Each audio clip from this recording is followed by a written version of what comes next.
Bhagavad Gita Introduction. Sri Ramana Maharishi said, one should always read the Bhagavad Gita. Swami Vivekananda said, the Bhagavad Gita is a bouquet composed of the beautiful flowers of spiritual truths collected from the Upanishads. The grand epic Mahabharata is basically good against evil. In the end, good alone prevails. The author of this great scripture is sage Vedavyasa. Now the story. King Dhritarashtra and King Pandu are brothers. The Pandavas are the children of Pandu. They are the good kings. They are 5 brothers: Yudhishthira, Bhima, Arjuna, Nakula, and Sahadeva. The Kauravas are the children of Dhritarashtra, who was blind. They are the bad kings. They are 100 in number, starting from Duryodhana. The pomp, wealth, and glory of the Pandavas aroused deep jealousy and greed in the mind of Duryodhana, the chief of the Kauravas. The wicked Duryodhana, with the help of his malicious and conniving friends and relatives, such as his uncle Sakuni, tricks the Pandavas by involving them in gambling, ill-treats them, and then sends them away for 12 years of exile to live as ordinary citizens, and 1 more year incognito, in disguises, meaning no one should recognize their original identity. When the exile was over, after much agony, hardship, and suffering, the Pandavas rightfully claimed for their half of the kingdom and properties. The evil Kauravas refused. Hence originated the great war between the good and evil. Duryodhana and Arjuna, from the side of the Kauravas and Pandavas respectively, were sent to Dwaraka to seek the help of the divine Yadava hero, Lord Krishna, to help them in the battle. They both found Krishna resting on a couch in his palace. Duryodhana went in and proudly occupied a seat at the head of the couch, while Arjuna humbly stood at the feet of the Lord. The moment Sri Krishna opened his eyes, he naturally saw Arjuna first, and later saw Duryodhana behind him. Sri Krishna inquired them of their welfare and the purpose of their visit. Then, according to the prevailing custom, he gave the first choice to Arjuna because he saw Arjuna first. Krishna asked Arjuna to fulfill his desire by either selecting Krishna unarmed without his army, or Krishna's powerful army without Krishna. Arjuna, who was a devotee of Sri Krishna, expressed his desire to have Lord Krishna with him. He neglected the power of Krishna's army, but wanted the guidance of Sri Krishna.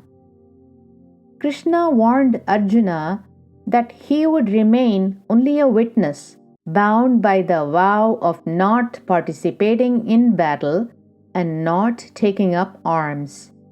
In spite of that, Arjuna preferred Krishna to be with him. Duryodhana was delighted. He thought that Arjuna was foolish for neglecting a huge, great army, but instead choosing a single person, that is Krishna.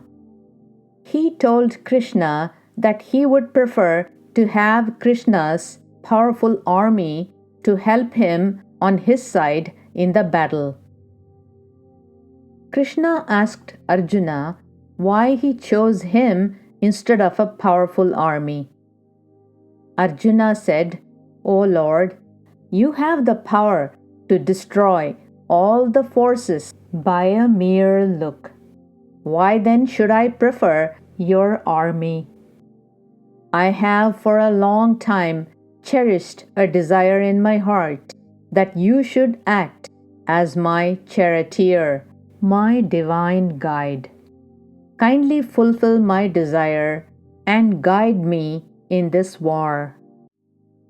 Shri Krishna accepted Arjuna's request and thus became the divine guide of Arjuna in the battle of the Mahabharata.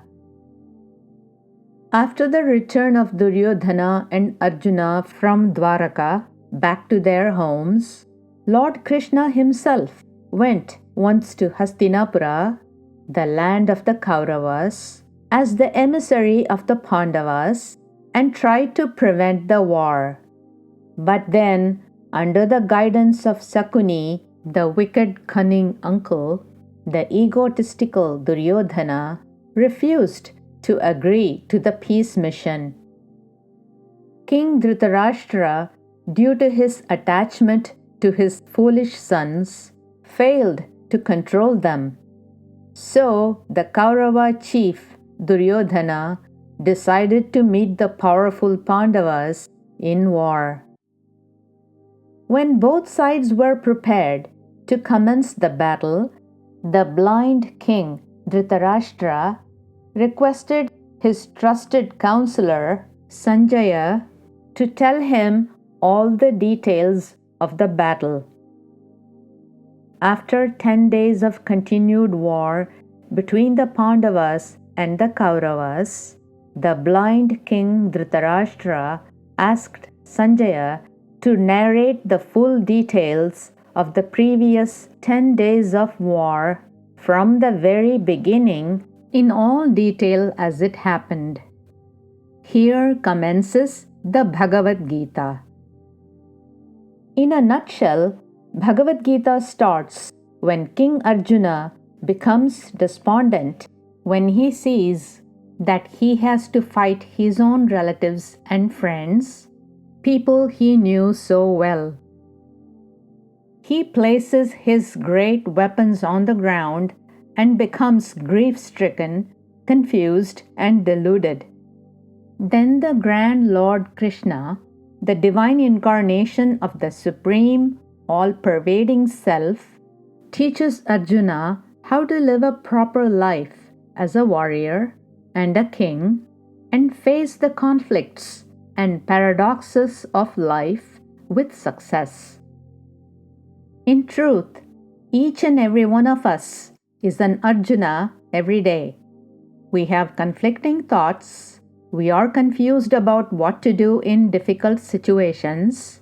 We are not sure about what is right and what is wrong, and so on. And we are torn between good and bad.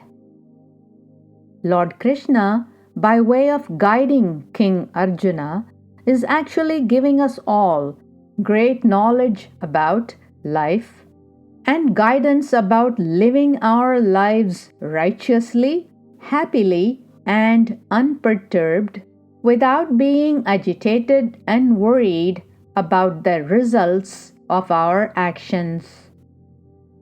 This great scripture, the Bhagavad Gita, is a must for everyone who is genuinely seeking help about how to lead a fulfilled and happy life.